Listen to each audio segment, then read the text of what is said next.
दोस्तों, रीजनिंग के एक नए वीडियो के साथ एसएससी बॉन्ड में आपका स्वागत है।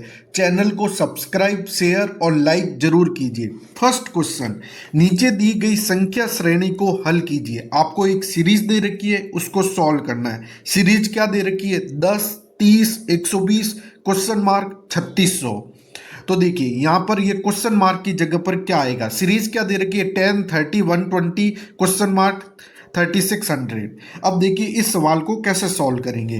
तो हमें सीरीज के पैटर्न को समझना है। सबसे पहले तो हमें ये देखना है कि सीरीज घटते क्रम में जा रही है या बढ़ते क्रम में जा रही है या अनइवन, घट रही है, बढ़ रही है, घट रही है, बढ़ रही है, उस क्रम में। हमें सबसे पहले इस चीज को देखना है कि सीरीज का क्रम क्या है। तो यहां पर देखिए सबसे पहले 10, 10 के बाद 30, 30 के बाद 120, 120 के बाद क्वेश्चन मार्क, क्वेश्चन मार्क के बाद 3600।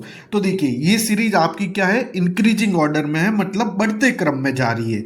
तो देखिए आप ध्यान से देखेंगे कि हमें करना क्या है कि 10 से 30 कैसा है, 30 से 120 कैसा है। फिर वही पैटर्न हम यहाँ पर अप्लाई करेंगे क्वेश्चन मार्क के लिए, और जो यहाँ पर नंबर आएगा वही हम अप्लाई करेंगे यहाँ पर। तब देखेंगे वो इस नंबर से वो 3600 आ रहा है कि नहीं आ रहा है। तो देखिए 10 से 30 कैसा है कि हमने 10 को क्या किया? 3 गुणा किया, तो 10 दिया 30।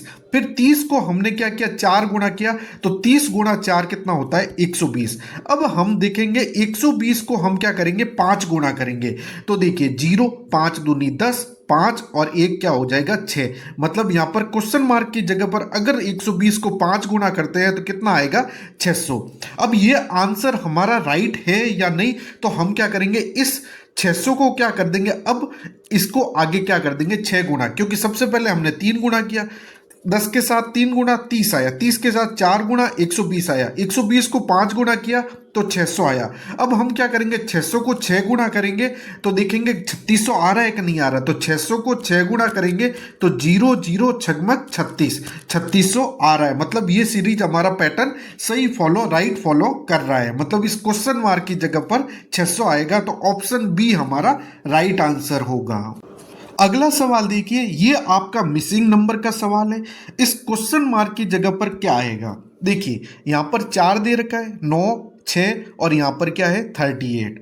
मतलब हमें ये पता करना है कि ये 38 कैसे आया, ये 56 कैसे आया, और वही लॉजिक हम यहाँ पर दोनों में जो अप्लाई करेंगे वही लॉजिक हम यहाँ पर अप्लाई करेंगे।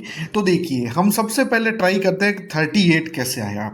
अगर 9, 4, 6 इन तीनों को आपस में जोड़ दे तो 9 और 6 कितना होता है? 15, 15 और 4 कितना होता है? 19। तो यहां पर तो क्या है? 38 है। अगर इनको मल्टीप्लाई भी कर दे कि 9 और 4 और 6 को गुणा कर दे, तब भी क्या होगी? संख्या बहुत ज़्यादा बड़ी हो जाएगी। तो हमें यहाँ पर 38 लाना है, तो क्या करेंगे? सबसे पहले इनको ऐड करते हैं। 9 और 6 कितना होता है? 15, 15 और 4 कितना होता है? 19। यहाँ पर क्या है? 38 है, तो 19 को क्या करेंगे? 2 गुना कर देंगे, तो 19 दूना क्या हो जाएगा? 38, 38 आ जाएगा। क्या किया? 9, 4, 6 इन तीनों को आपस में जोड़ा, 9 और 6 15, 15 और 4 19, 19 को 2 गुना किया, 2 गुना मतलब 19 दूना 38 आ गया। यही लॉजिक हम यहाँ पर अप्लाई करेंगे। तो देखिए 11 और 9 कितना होता है? 11 और 9 20, 20 और 8 कितना होता है? 28। 11, 9 20, 20 और 9 8 28। यहाँ पर ये 28 है, यहाँ पर 56 है, तो हमने क्या करेंगे? 28 को 2 गुना कर देंगे, तो 28 दूना क्या हो जाएगा? 56 हो जाएगा। देखिए यहाँ पर ये भी लॉजिक काम कर गया, यहाँ पर ये भी लॉजिक काम कर गया। ये सेम लॉजिक हम यहाँ पर अप्लाई करेंगे, और यहाँ पर क्वेश्चन मार्क की जगह पर जो नंबर आएगा, जो संख्या आएगी, वही हमारा आंसर होगा। तो हम क्या करेंगे? 11, 13 और 12 को आपस में जोड़ेंगे। तो देखिए 13 और 11, 13 और 11 कितना होता है? 13 और 11 होता है आपका 24। 13 और 11 24, 24 और 12 कितना हो गया? 24 और 12 हो गया 36। तीनों को जोड़ा 11 और 13, 24, 24 प्लस 12 36, और 36 को हम क्या करेंगे? 2 गुना, मतलब 36 दूना क्या हो जाएगा? 72। तो ऑप्शन ए हमारा करेक्ट आंसर होगा। अगला सवाल देखिए, निम्नलिखित प्रश्न में दिए गए विकल्पों में से संबंधित अक्षर, शब्द और संख्या को चुनिए। मछली का संबंध गलफड़े से है तो आदमी का संबंध किससे होगा? तो आपको पता है कि मछली गलफड़ों से सांस लेती है, मछली गलफड़ा से सांस लेती है, तो आदमी किससे सांस लेता है? आदमी फेफड़ों से सांस लेता है। तो ऑप्शन सी हमारा फेफड़ा राइट आंसर।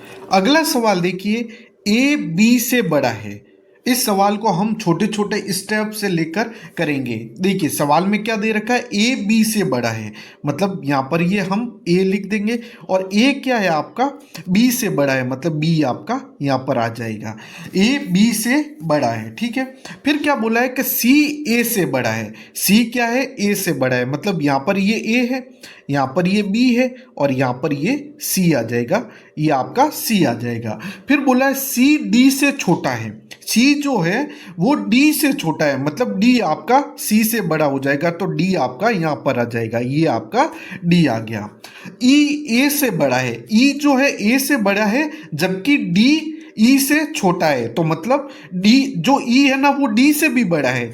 ई ए से छोटा है, ई से बड़ा है, ई ए से बड़ा है, और जबकि डी ई से छोटा है। डी जो है वो ई से छोटा है, मतलब डी यहाँ पर सबसे बड़ा बता रहा है, तो यहाँ पर ई आ जाएगा, क्योंकि ई डी से भी बड़ा हो जाएगा, ठीक है। अब उनमें से सबसे बड़ा कौन है? E D C A B, तो यहाँ पर ई सबसे बड़ा होगा, डी सबसे उससे छोटा डी, उससे छोटा सी, उससे छोटा ए और उससे छोटा बी, तो सबसे बड़ा तो ई हो जाएगा, सबसे बड़ा ई, सबसे छोटा बी और बीच वाला हो जाएगा सी। तो ऑप्शन डी हमारा राइट आंसर होगा, ई सबसे बड़ा होगा। अगला सवाल देखिए, गुल्लू 18 मीटर दक्षिण की ओर चला, फिर पश्चिम की ओर 25 मीटर चला, फिर पूर्व की ओर 28 मीटर चला। इस समय उसका मुख किस दिशा की ओर होगा? ये आपका दिशा दूरी का मतलब डायरेक्शन का सवाल है, और जब भी डायरेक्शन का आए तो आपको एक बार डायरेक्शन का नॉलेज होना चाहिए। तो आपको सिंपल सा एक प्लस का चिन्ह बनाना है, प्लस का चिन्ह। प्लस का चिन्ह में जो हेड है, मतलब ऊपर के साइड तो होगा आपका उत्तर, नीचे की साइड में होगा आपका दक्षिण, और जो राइट साइड है यहाँ पर होगा आपका पूर्व, और जो लेफ्ट साइड है इस साइड में होगा आपका पश्चिम। ये आपका दिशा दूरी में जो दिशा है, डायरेक्शन है, इसका नॉलेज होना चाहिए कि ऊपर की तरफ उत्तर, नीचे की तरफ दक्षिण, और आपके राइट साइड में पूर्व और लेफ्ट साइड में पश्चिम होगा। अब देखिए सवाल के अकॉर्डिंग हम चलते हैं कि गुल्लू 18 मीटर दक्षिण की ओर चला, तो यहाँ पर ये गुल्लू है, और गुल्लू यहाँ से क्या है, 18 मीटर क्या चला, दक्षिण की ओर चला। 18 मीटर दक्षिण, मतलब दक्षिण आपका कहाँ है, नीचे की ओर, तो 18 मीटर यहाँ पर ये दक्षिण की ओर चला। फिर पश्चिम की ओर 25 मीटर चला, तो पश्चिम किस डायरेक्शन में, इस डायरेक्शन में, तो 25 मीटर आपका किस डायरेक्शन में चला, पश्चिम की ओर चला। फिर पूर्व की ओर 28 मीटर चला, तो मतलब वापस यहाँ से वो पूर्व किधर है, इस डायरेक्शन में, तो मतलब यहाँ पर खड़ा था तो वापस वो इधर जाएगा, 25 ये और 3 मीटर ये, मतलब यहाँ से यहाँ तक टोटल ये 28 मीटर होगा। और अभी गुल्लू इस डायरेक्शन में है तो 28 मीटर चला, मतलब यहाँ से यहाँ पर 28 मीटर पूर्व की तरफ चला यहाँ तक। अब सवाल क्या बोल रहा है, इस समय उसका मुख किस दिशा की ओर होगा, मतलब यहाँ पर ये गुल्लू खड़ा है तो इस दिशा में ये कौन सी डायरेक्शन है, तो ये डायरेक्शन आपकी पूर्व वाली हो जाएगी। तो ऑप्शन ए पूर्व दिशा की ओर उसका मुख होगा, सही आंसर होगा। अगला सवाल देखिए, 6 दोस्त A B C D E F पूर्व की ओर मुख किए पंक्ति में बैठे हुए हैं। पूर्व की ओर मतलब आपको अभी मैंने डायरेक्शन का बताया, ऊपर की ओर उत्तर, नीचे की ओर दक्षिण, और आपके राइट साइड में होगा पूर्व और यहाँ पर लेफ्ट साइड में होगा आपका पश्चिम। तो इसने क्या बोला है, A B C D E F पूर्व की ओर मुख किए एक पंक्ति में बैठे हैं। टोटल कितने हैं, 6। तो हम ये कह सकते हैं कि यहाँ पर पूर्व किस डायरेक्शन में होगा, इधर 1 2 3 4 5 और ये आपका हो जाएगा 6। ये टोटल 6 है जो पूर्व दिशा की ओर बैठे हैं, ठीक है। अब क्या बोल रहा है, सी ए और ई के बीच में, सी जो है सी ए और ई के बीच में है, तो यहाँ पर ये सी होगा वो किसके बीच में है, ए और ई के बीच में, ठीक है। सी जो है ए और ई के बीच में है, और बी जो है वो ई के तुरंत दाएं हैं। तो देखिए जब ये पूर्व है तो जो नीचे वाला होगा वो तो होगा आपका दायां, और जो ऊपर वाला होगा वो आपका क्या होगा, बायां। नीचे वाला दायां, ऊपर वाला बायां।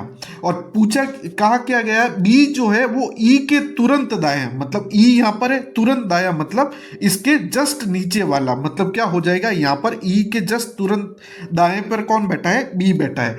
किंतु डी के तुरंत बाएं है, किंतु डी के तुरंत बाएं हैं, तो बायां कहां पर होगा, ऊपर की साइड में बायां होगा, मतलब डी यहां पर होगा, तो डी के तुरंत बायां कौन सा है, बी, और ई के जो दायां है वो क्या है, बी। यानी ये बन जाएगा ए सी ई बी डी, ये आपके अरेंजमेंट हो गए। अब लास्ट बचा एफ। एफ दाएं छोर पर नहीं है, एफ जो है वो दाएं छोर पर नहीं है, मतलब दायां छोर कौन सा है, यहाँ तो डी बैठा है, यहाँ पर एफ नहीं है, तो एफ के लिए खाली एक जगह बचेगी, वो बायां छोर बचेगी। तो कितने लोग ई के दाएं हैं, ये ई है, और दायां किस साइड में है, नीचे की साइड में है, तो ये ई है। और पूछा क्या है कि ई के दाएं कितने लोग हैं, तो ई के दाएं बी और डी, दो लोग ई के दाएं बैठे हैं, तो दो लोग होगा, तो ऑप्शन बी हमारा सही उत्तर होगा। अगला सवाल देखिए, पी क्यू का भाई है, ब्लड रिलेशन का क्वेश्चन है। देखिए पी क्यू का भाई है, तो देखिए ये पी जो है वो क्यू का भाई है, मतलब पी आपका क्या आ जाएगा, प्लस साइन आएगा, मेल के लिए प्लस लिखेंगे, पी क्यू का भाई है। और क्यू आर का भाई है, क्यू जो है वो आर का भाई है, मतलब क्यू भी क्या हो जाएगा, मेल हो जाएगा, क्यू आर का भाई है। और आर एस का पति है, मतलब आर जो है वो एस का क्या है, पति है, मतलब आर हस्बैंड हो गया, और एस क्या होगी, वाइफ होगी, मतलब फीमेल हो गई। ठीक है। और जो टी है वो पी के पिता है, जो टी है वो पी के पिता है, ये टी है और पिता है, मतलब मेल है, प्लस साइन हो गया। तो सवाल का है कि एस टी से किस प्रकार संबंधित है, एस टी से किस प्रकार संबंधित है। जब भी ऐसा सवाल आए लास्ट में एस टी से कैसे संबंधित है, एस टी से कैसे संबंधित है, तो हमें इसको उल्टा पढ़ना है कि हमें क्या पढ़ना है, टी का एस क्या लगेगा, टी का एस क्या लगेगा, टी का एस क्या लगेगा। तो देखिए टी का बेटा क्या है, पी, पी और क्यू और आर ये तीनों आपस में क्या है, भाई है, और आर की पत्नी क्या है, एस, मतलब हम कह सकते हैं कि टी का एस क्या लगेगा, टी का एस क्या लगेगा, बहू लगेगी, बहू लगेगी। तो ऑप्शन बी हमारा सही उत्तर। अगला सवाल देखिए, दी गई मैट्रिक्स में लुप्त संख्या ज्ञात कीजिए, मिसिंग नंबर का क्वेश्चन है। देखिए संख्या क्या दे रखी है, 4, 6, 24, 576 और 3 क्वेश्चन मार्क 15, 225। अब आपको ध्यान से देखना है कि ये जो 576 है ना, ये 24 का क्या है, वर्ग है। उसी प्रकार ये 225 है ना, ये 15 का क्या है, वर्ग है। 24 का वर्ग 576, 15 का वर्ग 225। तो यहां पर ये ध्यान से देखिए कि यहां पर ये 4 है, ये 6 है, तो देखिए 4 गुणा 6 करेंगे, तो 4 गुणा 6 करेंगे तो कितना आएगा, 6 चौक 24 आएगा।